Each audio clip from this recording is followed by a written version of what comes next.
মূলা রান্না তো অনেকভাবেই করেছেন, কেউ হয়তোবা মাছ দিয়ে খেয়েছেন, আবার কেউ হয়তোবা শুটকি দিয়ে রান্না করেছেন।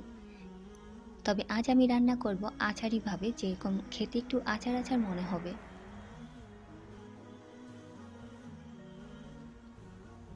আসসালামু আলাইকুম এভরিওয়ান, আশা করি সবাই ভালো আছেন। আমি আলহামদুলিল্লাহ ভালোই আছি। আজ আমি আপনাদের সাথে শেয়ার করব মূলার একটা নিরামিষ রেসিপি। আশা করি আপনাদের ভালো লাগবে। আর ভালো লাগলে অবশ্যই লাইক দিতে ভুলবেন না। যারা এখন আমার চ্যানেলটি সাবস্ক্রাইব করেনি প্লিজ করে নেবেন। আর যারা করেছেন তাদেরকে অসংখ্য ধন্যবাদ। এখানে আমি হাফ কেজি মূলা নিয়েছি। মূলার খোসাটা ফেলে দিয়ে লম্বা লম্বা টুকরো করে কেটে নেব।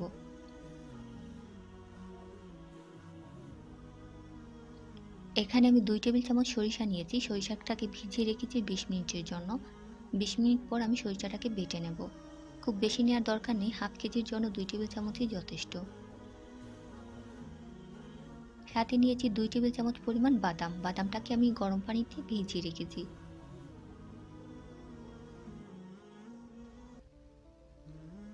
যদি বাদামটাকে গরম পানি দিয়ে ভিজিয়ে রাখা হয় তাহলে কিন্তু খুব সহজে সুন্দরভাবে কিন্তু বাদামটাকে বাটা যায়। তাই জন্য আমি বাদামটাকে গরম পানিতে ভিজিয়ে রেখেছি।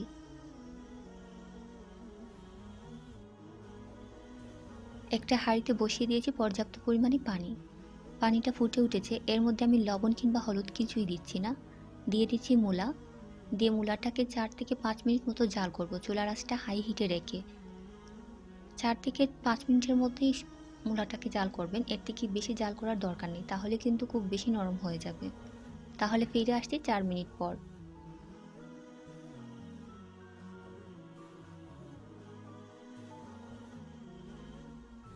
ফিরে এলাম 5 মিনিট পর। এবার আমি মূলাটাকে নামিয়ে পানিটা ঝরিয়ে নিচ্ছি। এই পানিটা আমি রাখবো না, ফেলে দেব।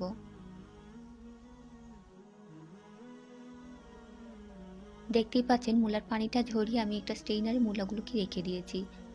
এখানে আমি বাদাম এবং সরিষাটাকে একসাথে বেটে নিয়েছি, সাথে 2টা কাঁচামরিচও দিয়েছিলাম। এখানে আমি নিয়েছি ফালি করে রাখা কাঁচামরিচ, সাথে নিয়েছি হাফ চা চামচ পরিমাণ মেথি, 1 চা চামচ কালো জিরা, হাফ চা চামচ হলুদ গুঁড়ো, 1 চা চামচ চিনি, স্বাদ মতো লবণ। এই হচ্ছে আমার রান্নার উপকরণ। আর লাগছে রান্নার তেল। আমি এখানে রান্নার তেল ব্যবহার করছি না, সরিষার তেল ব্যবহার করব। আপনারা চাইলে আপনার সয়াবিন তেল দিয়েও রান্না করতে পারেন, তবে এই রান্নাটা সরিষার তেল দিয়ে ভালো লাগে। এই রান্নাটা খেতে অনেকটা আচারের মতো, আশা করি আপনাদের ভালো লাগবে। প্রথমে দিয়ে দিচ্ছি 2 টেবিল চামচ পরিমাণ সরষের তেল। তেলটা গরম হয়ে গেলে এর সাথে দিয়ে দিচ্ছি কাঁচামরিচ, মেথি এবং কালো জিরা। এবার এই সবগুলোকে খুব ভালো করে ভেজে নিতে হবে।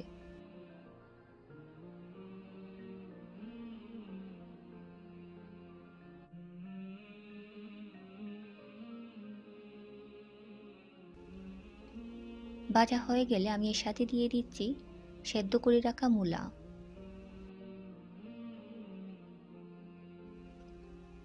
মূলা দেওয়া হয়ে গেলে আরও 3-4 মিনিট মতো মশলার সাথে কষিয়ে নিতে হবে। চুলার আঁচটা আমার মিডিয়ামেই আছে। 3 মিনিট পর এবার দিয়ে দিচ্ছি লবণ, চিনি এবং হলুদ গুঁড়ো দিয়ে আরও 3 মিনিট মতো মূলাটাকে কষিয়ে নেব। তাহলে ফিরে আসছি 3 মিনিট পর।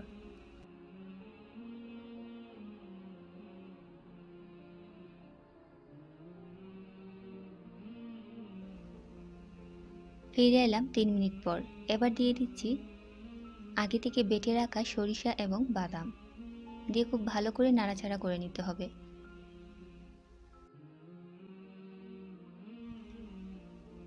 সাথে দিয়ে দিচ্ছি 1 কাপ পরিমাণ পানি দিয়ে নাড়াচাড়া করে চুলার আঁচটা হাই হিটে রেখে ঢাকনা দিয়ে ঢেকে রাখছি 5 মিনিটের জন্য।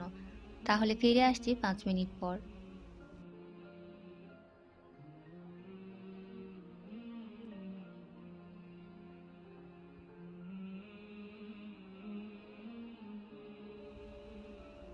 ফিরে এলাম 5 মিনিট পর। এবার আমি তরকারিটাকে নাড়াচাড়া করে দিচ্ছি। নাড়াচাড়া করা হয়ে গেলে আবারও ঢাকনা দিয়ে ঢেকে রাখছি।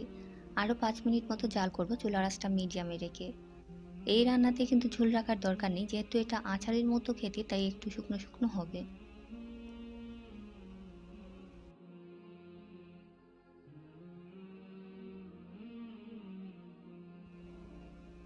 ফিরে এলাম 5 মিনিট পর। আবারও নাড়াচাড়া করে দিচ্ছি। এবার আমি আগুনটা বন্ধ করে দিচ্ছি, কারণ ঠান্ডা হলে গ্রেভিটা আরও কিছুটা ঘন হয়ে যাবে। আপনারা চাইলে এই পর্যায়ে এসে আরও ১ চা চামচ পরিমাণ মতো সরিষার তেল দিয়ে দিতে পারেন। সরষের তেল দিলে খেতে কিন্তু বেশ ভালো লাগবে আর সুন্দর একটা অ্যারোমাও থাকবে। আমার রান্না হয়ে গেছে। আজ এখানেই বিদায় নিচ্ছি। আল্লাহ হাফিজ।